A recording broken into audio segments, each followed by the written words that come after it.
Ladies and gentlemen, thanks so much for stopping by. I'm Jason Green, host of Blah Blah Podcast, and I'm here to talk to you about Coco. So I gotta hand it to Pixar. They did it again. They are masters at pulling the heartstrings. I'll cut right to the chase. Yes, I cried.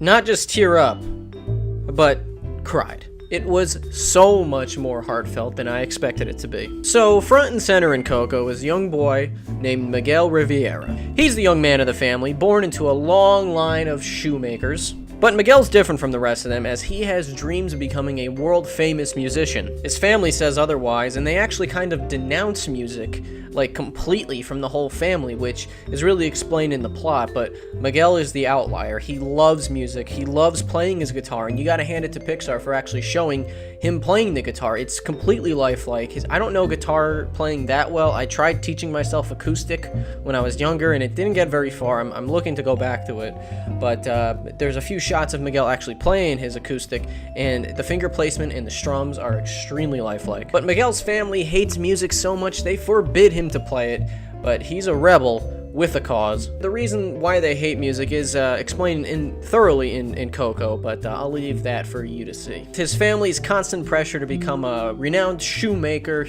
Miguel doesn't want any of it, and he wants to be just like his musician idol, Ernesto de la Cruz.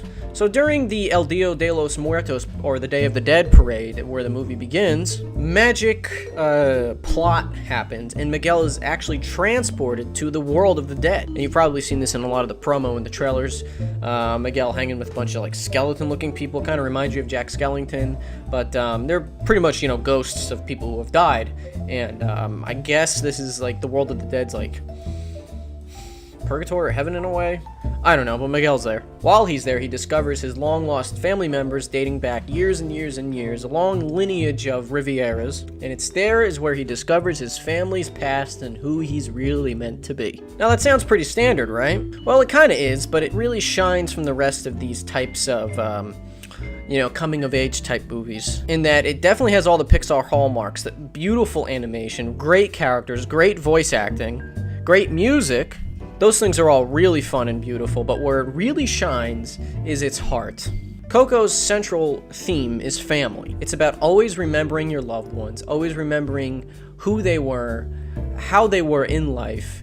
Don't let their memory fade even after they're long gone. Never let them be forgotten. There's one particular moment at the end of Coco where the central theme of family comes to a head, and Miguel is talking to his abuela, his great-grandmother, whose name is Coco. And I don't want to spoil anything, because if I really talk about what's happening, it's going to take away from the gravitas and the emotional impact of the scene. But Miguel's talking to his great-grandmother, Coco, and there's a beautiful song that comes in, and it's just, oh man, I can't really describe it as well as I should without going into too much spoilers, but I'll just say that it's a very beautiful scene about you should remember who you are and remember your family.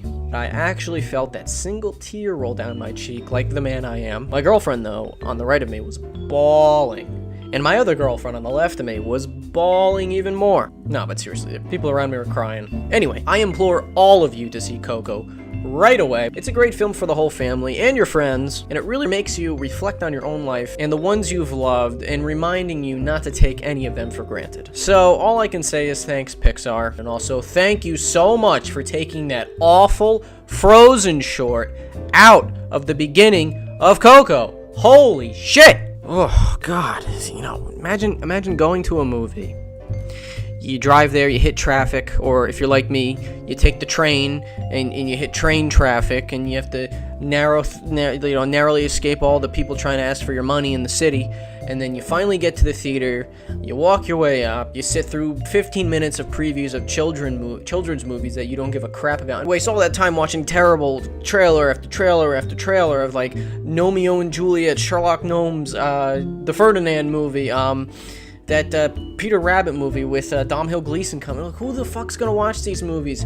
And then you gotta sit through a 22-minute short with the Frozen characters, Anna and Elsa, Olaf's secret Christmas orgy or something. I have no idea. I was barely paying attention, but it was just so long and degrading. And yeah, if your kid's there and your kids like it, that's fine, I guess. And when I have kids, I'm just gonna make them go to the movies by themselves at whatever age they are. I don't give a crap. I'm not seeing this shit. But all joking aside, you know, I'm all for Pixar shorts. That has become a staple of seeing a Pixar movie is seeing one of their great shorts in front of the movie, like Piper, or like the one with the islands, the lava one, or I know there's a few other there. I should have looked beforehand, but whatever. Anyway, I was expecting something, you know, like that, a nice short film before the Pixar presentation. And the Frozen short was way too long to be a short. It was an episode of Seinfeld. You might as well just put on that. And it just wasn't good. It was a really formulaic thing about how Olaf needs to find like a Christmas tradition, and like, you know, oh, but it's been right under your nose the whole time. Oh, jeez, it was awful. There was a guy in front of me who I think almost positive he was by himself. He was sitting he was sitting by himself. No one was around him, and they kept showing children movie trailer after children's movie trailer after children's movie trailer. Each of them was getting increasingly more cringeworthy, and I saw him actually put his hood above his head and kind of do like the Kenny thing from South Park where he pulls the strings. He was just kind of sitting there like this. He probably didn't want anyone to know, like, or he probably got like self-conscious, like, geez, I'm like, you know, 30 years old watching a children's movie. And then at the halfway through the point of the Frozen trailer, the Frozen short, he just gets up and leaves, and I never saw him again. So where was I? But the main problem was its length. It's not a short, and it really throws people's schedules off, because if you have, you know, if your day's packed and you expect Coco to let out at 2:30, but this 20-minute thing's gonna push it till like nearly 3 o'clock, it's gonna screw your day up, probably. So yeah,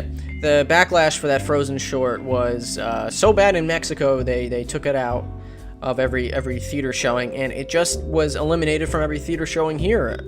Anyway, Pixar, you did it again. I cried during Up.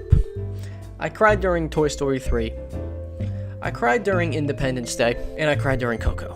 Coco was a beautiful film, and I implore all of you to see it. And thank you for removing Olaf's Christmas adventure short. So, thanks a lot for watching, guys. I really appreciate it. And remember, you can follow me on my other channel, Jason Green Screen. You can follow me on Twitter at JGScreen89. And you can check out my podcast, Blah Blah Podcast. We have some of our movie reviews up here on this channel.